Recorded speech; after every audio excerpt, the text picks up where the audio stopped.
बिहार के सासाराम में 4 साल पहले 3 बच्चों को छोड़कर अपने 5 साल के बेटे के साथ गायब हुई पत्नी और दहेज प्रताड़ना और पत्नी की हत्या का केस झेल रहे पति ने नए सिरे से अपनी जिंदगी शुरू की है।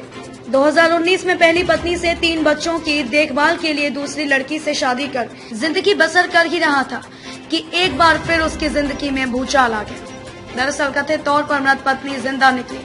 2017 में 3 बच्चों को छोड़कर अपने 5 साल के बेटे के साथ गायब हुई महिला 30 साल की रुखसाना खातून 4 साल के बाद अपने पति के घर पहुंच गई। मृत रुखसाना रोहतास जिले के करगहर पुलिस थाना क्षेत्र के अंतर्गत करगहर गांव के वार्ड नंबर 7 स्थित पति के घर पर रविवार की शाम को पहुंची। मृत रुखसाना के जिंदा होने और उसके लौट आने की खबर पूरे गांव में धीरे धीरे फैल गई और लोग उसे देखने उसके पति के घर पर जमा हो गए।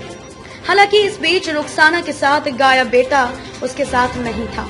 ग्रामीणों और ससुराल वालों ने काफी पूछताछ की, लेकिन उसने कोई संतोषजनक जवाब नहीं दिया। इस दौरान पति और ससुराल वालों ने उसे घर में रखने से इनकार कर दिया। वहीं पिता के घर लौटने के बाद काफी मुश्किलों को झेलना पड़ा। पति के बड़े भाई गफ्फार अंसारी ने ये कहते हुए रुखसाना को घर में रखने से इनकार कर दिया कि हमें उसकी वजह से जेल जाना पड़ा और बहुत तकलीफ हुई और मैं उसे किसी और मामले में फंसने के लिए घर में नहीं रख सकते। हमें न्यायपालिका पर भरोसा है और अब न्याय मिलेगा। सासाराम मुफस्सिल थाना अंतर्गत मुरादाबाद गांव के एक अशरफ अली की बेटी रुखसाना की शादी वर्ष 2010 में करगहर के खालिद अंसारी से हुई थी। दंपति के 4 बच्चे थे।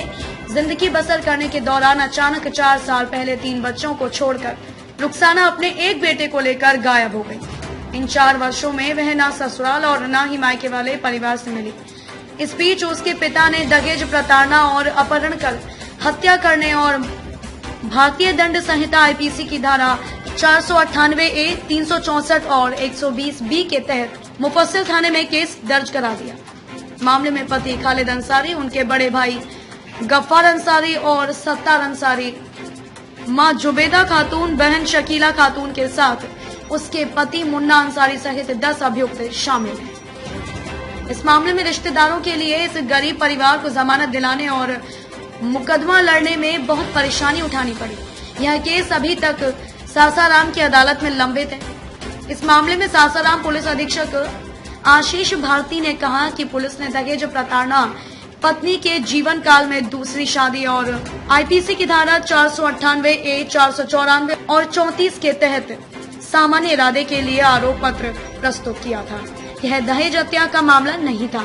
भारती ने कहा कि आरोपियों को पुलिस ने कभी गिरफ्तार नहीं किया और उन्हें अदालत से जमानत मिल गई। पब्लिक न्यूज डेस्क, देश और दुनिया की खबरों के लिए जुड़े रहिए पब्लिक न्यूज के साथ।